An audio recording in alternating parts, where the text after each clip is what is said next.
रखना चाहिए। कार्तिक सुदी चौथ के दिन उद्यापन करना चाहिए। 1.25 सेर घृत, 1.25 सेर गुड़, 4.25 सेर आटा लेकर चूरमा बनाकर उसके 4 लड्डू करने चाहिए। एक भाग शिव जी के चढ़ाए, एक भाग किसी ब्राह्मण या नाथ को देवे, एक भाग गाय को देवे और बाकी का एक मोदक का खुद भोजन करे। चारों भाग समान होने चाहिए, चाहे राजा हो चाहे गरीब, सबको इतना ही सामान लेना चाहिए। धनवान हो तो अधिक ना लेवे और गरीब हो तो भी कम ना लेवे। व्रती मनुष्य या स्त्री एक भाग मोदक को पूरा ना खा सके तो पहले से ही उसमें से निकाल कर किसी को दे देवे।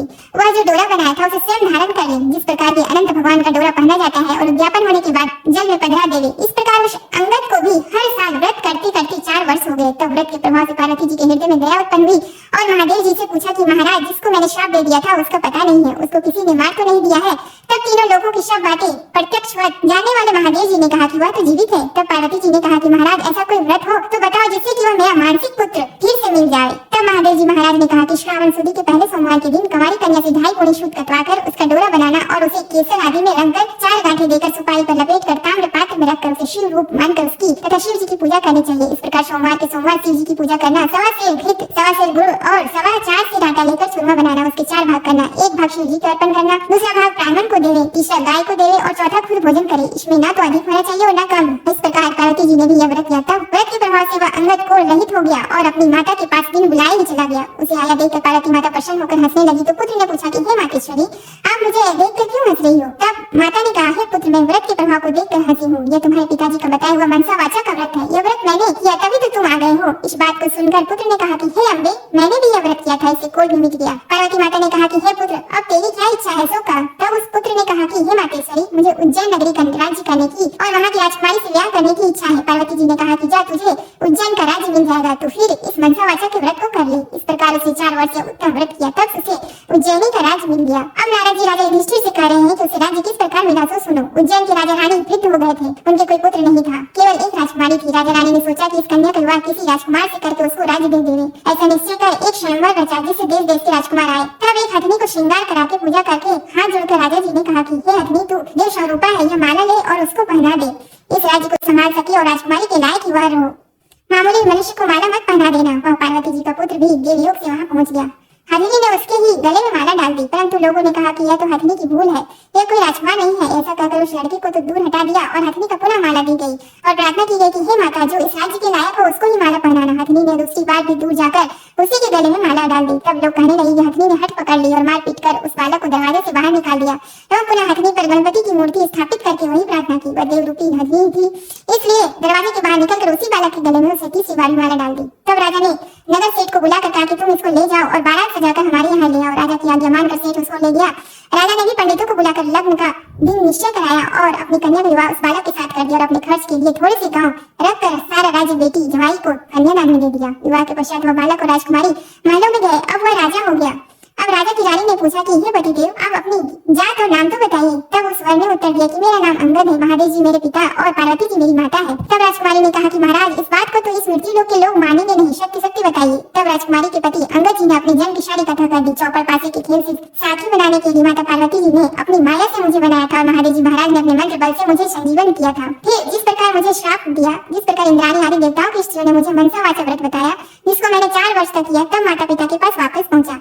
माता ने मुझे गले लगाया और कहा कि अब तुम्हारी क्या इच्छा है? तब मैंने माता जी से उज्जैनी की राज की इच्छा प्रकट की। फिर माता जी ने कहने पर मैंने 4 वर्ष मनसा वाचा नाम से प्रसिद्ध पिता शिव जी का व्रत किया। इसी व्रत के प्रभाव से आज मुझे उज्जैन का राज्य मिल गया और तुम जैसी रानी मिली है। परंतु मेरी राज्य की अवधि पूरी हो गई है। अब मैं अपने माता पिता के पास कैलाश जाता हूँ। तुम्हारी क्या इच्छा है सो कहो, मैं वरदान दे जाऊँ और उपाय बता जाऊँ। इतना वचन सुनकर राजकुमारी ने कहा कि महाराज, मैं तो पुत्र धन तथा राज्य का सुख चाहती हूँ। अंगद जी ने अपनी रानी को वही मनसा वाचा का शिव जी का व्रत बता दिया और कहा कि बिना मेरे वह गर्भवास के पुत्र होगा। ऐसा कहकर अंगद जी कैलाश चले गए। पति की आज्ञा अनुसार राजकुमारी ने 4 वर्षों तक यह उत्तम कार्य किया। इससे महादेव जी प्रसन्न हो गए। एक दिन इस रानी ने दासी से कहा कि जा जल की झाड़ी ले आ, मैं दातुन करूंगी। दासी ऊपर गई तो क्या देखती है कि सोने की पालकी में एक छोटा सा सुंदर बालक सो रहा है और मुंह में अंगूठा चूस रहा है। दासी ने जाकर रानी जी से यह बात कही। रानी जी ने जाकर बालक को उठा लिया और भगवान शंकर जी से प्रार्थना की कि हे प्रभु, यदि आपने यह बालक दिया है तो मेरे स्तनों में दूध की धारा भी निकलनी चाहिए। इतना कहते ही उसके स्तनों में दूध आ गया। इस प्रकार वह बालक बड़ा होने लगा। एक दिन उस बालक ने अपनी माँ से पूछा कि हे माँ, मेरे पिता कौन है, उनका क्या नाम है? तब उस रानी ने कहा कि तेरे पिता तो अंगद जी है और महादेव पार्वती जी के दादा दादी है। तब बालक ने, जिसका नाम कंवर है, अपनी माता से कहा कि इस बात को तो मृत्यु लोक में कोई नहीं मानेंगे। तब माता ने पुत्र को वही सारी कथा सुनाई कि तुम्हारे पिता अंगद जी की उत्पत्ति पार्वती जी की इच्छा व माया से हुई और महादेव जी ने उनको संजीवन किया था। फिर पार्वती के चौपड़ पाशा के खेल में झूठ बोलने से माता ने उनको श्राप दे दिया, जिससे वे कोढ़ी हो गए और उनको वन में भटकना पड़ा। तब मनसावाचा के व्रत करने से वे भले चंगे हो गए और माता पार्वती से उनका पुनर्मिलन हो गया। अपनी माता पार्वती के कहने से तुम्हारे पिताजी ने फिर मनसावाचा और शिव जी का व्रत किया, तब उनको उज्जैन का राज्य मिल गया। वह उनका मुझसे विवाह हो गया। उनकी अवधि कुछ ही दिन की थी, इसलिए वे अपने माता पिता के पास कैलाश चले गए और उनके बताए हुए व्रत को 4 वर्ष करने से बिना गर्भवास के ही तुम मेरे यहाँ पुत्र रूप से उत्पन्न हुए। अब तुम्हारी क्या विलासा है, सो मुझे बताओ। माता के वचन को सुनकर पुत्र ने कहा कि हे माता, मेरी इच्छा चेदी राजा की कन्या से विवाह करने की है, क्योंकि मैंने उसकी प्रशंसा सुनी है। तब माता ने कहा कि हे पुत्र, तू भी मनसावाचा का व्रत कर। इस व्रत के करने वाले के लिए कुछ भी दुर्लभ नहीं है। पुत्र ने भी 4 वर्ष तक व्रत किया। तब भगवान शंकर जी ने चेदी राजा को स्वप्न में आदेश किया कि मेरे कहने से तू अपनी राजकुमारी को विवाह उज्जैन के राजकुमार से कर दे। चेदी राज ने भगवान शिव के वचन माने और अपनी कन्या का विवाह उज्जैन के राजकुमार से कर दिया। अब वह राजा हो गया। एक दिन वो शिकार खेलने वन में गया। वहाँ उसके कोई शिकार हाथ नहीं आया। भूख प्यास से व्याकुल होकर वह एक बाग में जाकर आराम करने लगा। देव योग से वहाँ कोई ब्राह्मण आ गया। उसने राजा को श्री नरी पंचांग सुनाया कि आज कार्तिक सुदी चौथ है, सो आज मनसावाचा के व्रत का उजीरना है। राजा ने कहा कि महाराज, मुझसे तो भूल हो गई, आप हमें अब पूजन करा दें। ब्राह्मण ने पूजा के शहर में रानी जी को खबर भेजी कि राजा साहब शिकार के लिए यहाँ वन में ठहरे हुए हैं। आज कार्तिक सुदी चौथ का उजीरना है, इसलिए 4 सेर आटा, 1.25 सेर घी, 1.25 सेर गुड़ का चूरमा बनवाकर मंगवाना है। इस पर रानी ने सोचा कि फौज के कई आदमी साथ हैं, इतने से चूरमे से क्या होगा, तो उसने गाड़ी भरकर भेज दिया। नियम विरुद्ध अधिक प्रसाद होने से महादेव जी ने कोप करके राजा को स्वप्न में कहा कि तुम अपनी रानी को निकाल दो, नहीं तो तुम्हारा राज्य नष्ट कर दूंगा। राजा ने प्रमाण के अनुसार दोबारा चूरमा बनवाकर व्रत पूरा किया। महादेव जी ने कथन के अनुसार राजा ने रानी को महल से निकलवा दिया। रानी किले से रवाना हुई। थोड़ी दूर जाने पर दीवान मिले। दीवान ने पूछा कि रानी साहिबा, आप कहाँ पधार रहे हो? रानी ने सब बातें बताई। तब दीवान ने कहा कि मैं राजा साहब को समझाकर राजी कर दूंगा, तब तक आप मेरी हवेली में पधारिए। रानी ज्यों ही दीवान की हवेली में गई, त्यों ही दीवान अंधा हो गया। तब दीवान ने हाथ जोड़कर कहा कि आप यहाँ से पधारो। रानी वहाँ से रवाना होकर आगे बढ़ी तो उन्हें नगर सेठ मिल गया। उसने भी यही कहा कि राजा साहब को 1-2 दिन में मना लेंगे, तब तक आप हमारे घर पर ही विराजे। रानी नगर सेठ के घर गई तो सेठ की उंगलियां चलने से बंद हो गई और कई उपद्रव होने लगे। तब सेठ ने भी हाथ जोड़कर कहा कि रानी जी, आप यहाँ से पधारो। रानी वहाँ से आगे गई तो राजा जी का कुम्हार मिला। उसको रानी पर दया आ गई। वह रानी को अपने घर ले गया। कुम्हार के घर पर आने के जाते ही उसका मियाँ फूट गया, जिससे सारे बर्तन टूट गए और कुम्हार भी अंधा हो गया। तब कुम्हार ने भी रानी को अपने घर से निकल जाने की प्रार्थना की। आगे जाने पर एक माली मिला। उसने पूछा, आप कहाँ पधार रही हो? तो रानी ने कहा कि राजा साहब ने मुझे देश निकाला दिया है। तो माली को दया आई और वह रानी को अपने बाग में ले गया। माली ने कहा कि जब तक राजा जी का क्रोध मिटे तब तक आप यहाँ बाग में ही रहो। पर रानी के बाग में जाते ही बाग के पेड़ पौधे सब सूख कर जलने लगे। क्यारियों का पानी भी सूख गया और माली को भी कम दिखने लगा। तब माली ने भी रानी से वहाँ से चले जाने के लिए कह दिया। रानी वहाँ से निकलकर विचार करने लगी कि मुझसे ऐसा क्या पाप हो गया है कि मैं जहाँ जहाँ भी जाती हूँ वहाँ अनर्थ सा होने लगा है। ऐसा सोचते सोचते रानी ने देखा कि आगे 2 रास्ते हैं। पूछने पर मालूम हुआ कि एक तो 6 महीने का रास्ता है, वह दूसरा 3 ही दिन का है। रानी 3 ही दिन के रास्ते से चली। आगे जाते जाते क्षिप्रा नदी मिली। रानी ने दुख के मारे उसमें कूद कर आत्महत्या करनी चाहिए, पर जो ही वह नदी में कूदी तो नदी ही सूख गई। आगे चलने पर एक पर्वत आया। उसने सोचा कि इस पर चढ़कर गिर पड़ो।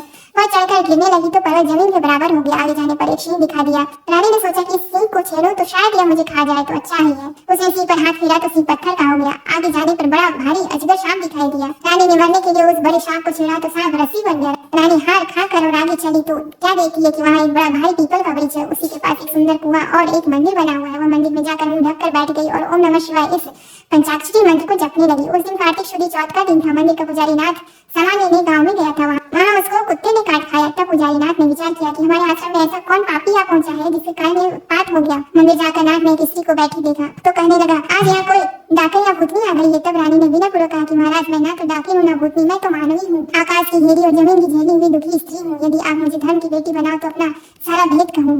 नाथ ने यह स्वीकार कर लिया तो रानी ने अपना सारा भेद कर लिया और वहाँ से चलने लगी। तब नाथ ने उजीरना का एक लड्डू उसे दे दिया। लड्डू को देखते ही रानी को व्रत याद आ गया। नाथ ने भी बता दिया कि आज कार्तिक सुदी चौथ है, यह मनसा वाचा के व्रत का प्रसाद है। इसका नियम है कि राजा को तो वो भी अधिक प्रसाद न बनाए और गरीब हो तो भी कम न बनाए। यह एक भाग का लड्डू है। तब रानी के समझ में आ गई कि मैंने प्रसाद का चूरमा ज्यादा भेजा था, इसलिए यह महादेव जी का दोष हुआ है। ऐसा विचार कर रानी ने नाथ जी से प्रार्थना की कि हे महाराज, इस व्रत को अब मैं भी करना चाहती हूँ। तब नाथ ने कहा कि यह श्रावण शुदी चौथ आ रही है, इस दिन से तुम व्रत शुरू करो। फिर नाथ जी ने कुंवारी कन्या से पूरी कटवाकर उसका डोरा बना दिया। पूजन का सामान लाकर सोमवार के सोमवार व्रत और पूजन करती रही। तब कार्तिक शुदी चौथ आई। तब नाथ जी गाँव जाकर सामान ले आए। 1.25 सेर घी, 1.25 सेर गुड़, 4.25 सेर आटा का चूरमा बनाया। चूरमा के 4 भाग किए और शिव पार्वती की मनसा वाचा पूजा की। इस तरह व्रत करते करते 4 वर्ष बीत गए तो महादेव जी महाराज ने राजा को स्वप्न में दर्शन देकर कहा कि राजन, अब तू रानी को बुलवाओ, नहीं तो मैं तेरे राज्य का नाश कर दूंगा। तब राजा ने कहा कि महाराज, अब रानी का पता लगना कठिन है, आपके आगे से ही तो उसे निकाला था। तब महादेव जी ने कहा कि हे राजन, तू 4 विश्वासी नौकरों को पूरब के दरवाजे पर भेज दे, वहाँ बिना नाथे हुए बैलों की गाड़ी आएगी, वह गाड़ी वहीं जाकर ठहरेगी जहाँ पर तुम्हारी रानी है। प्रातःकाल राजा ने 4 आदमी भेजे, आगे बिना नाथे हुए बैलों की गाड़ी आई, उसमें से चारों बैठ गए और उसी मंदिर तक चले गए जहाँ पर रानी थी। वहाँ रानी को पहचान कर सेवकों ने कहा कि हे रानी जी, अब पधारिए, राजा साहब ने आपको बुलाया और इसी कार्य के लिए हमको भेजा है। तब रानी ने नाथ जी से कहा कि मैं आपकी धर्म की बेटी हूँ, सो आप मुझे सीख देकर भेजो। तब नाथ जी ने मिट्टी के हाथी घोड़ा व पालकी बनाकर मंत्र के छींटे दिए, जिससे वे सच्चे हाथी घोड़ा पालकी बन गए। रानी ने नाथ जी से फिर कहा कि हे पिताजी, आते समय रास्ते में मेरे रहने से कई जीवों का नुकसान हो गया था, तो उनका भी उद्धार हो जाए, नहीं तो यह पाप भी मुझको ही लगेगा। तब नाथ जी ने शिव जी के निर्माल्य स्नान कराए, जल की एक झाड़ी भर दी और कहा कि बेटी, तू इस जल का छींटा ओम नमः शिवाय कहकर डालती जाना, तो तेरे सारे पाप निवृत्त हो जाएंगे। अब तो रानी शिव पार्वती जी को और नाथ जी को साष्टांग नमस्कार कर लेने और आए चारों शेखों के साथ रवाना हो गई। जाते जाते वही सर्प आया, तब शिव जी से प्रार्थना करने लगी कि प्रभु, मेरे पाप से यह सर्प रस्सी बन गया था, अब यह फिर से सर्प हो जाए। ऐसी प्रार्थना कर झाड़ी के जल से उसके छींटे दिए, जिससे वह पहले के समान सर्प बन गया। आगे वही शेर जो पत्थर का हो पड़ा था मिला, उसके भी रानी ने झाड़ी के जल से छींटे दिए, तो वह भी जीवित होकर जंगल में भाग गया। आगे चलने पर वह पर्वत आया जो जमीन के बराबर हो गया था। प्रार्थना कर दी, जल के छींटे देने से वह भी पहले जैसा पर्वत हो गया। आगे जाते जाते वही नदी आई जो सूख गई थी। रानी ने शिव जी का ध्यान कर जल के छींटे दिए, जिससे वह भी गहरी और स्वच्छ जल वाली नदी फिर से हो गई। अब रानी जी ने पालकी हाथी घोड़े से किले में भेज दिए और वह खुद उसी बाग में गई जो पहले सूख गया था। बागवान ने कहा कि रानी जी, अब आप क्यों आई हैं? पहले की आपने आने से यह बाग उजड़ गया था। पर रानी के समझाने पर माली ने फाटक खोला। रानी ने बाग में जाकर शिव जी का ध्यान कर झाड़ी के जल के छींटे दिए, जिससे पहले से भी अच्छा हरा भरा बगीचा हो गया। वहाँ कई कोयले बोलने लगी, नाना प्रकार के फल फूल दिखाई देने लगा, कुओं में लबालब जल भर गया। फिर रानी जी उसी कुम्हार के घर गई तो कुम्हार की आंखें खुल गई और जल के छींटे देने से मियाओं के बर्तन सोने चांदी के बन गए। कुम्हार ने कहा कि रानी जी, ये सोने बर्तन हमारे पास कौन रहने देगा?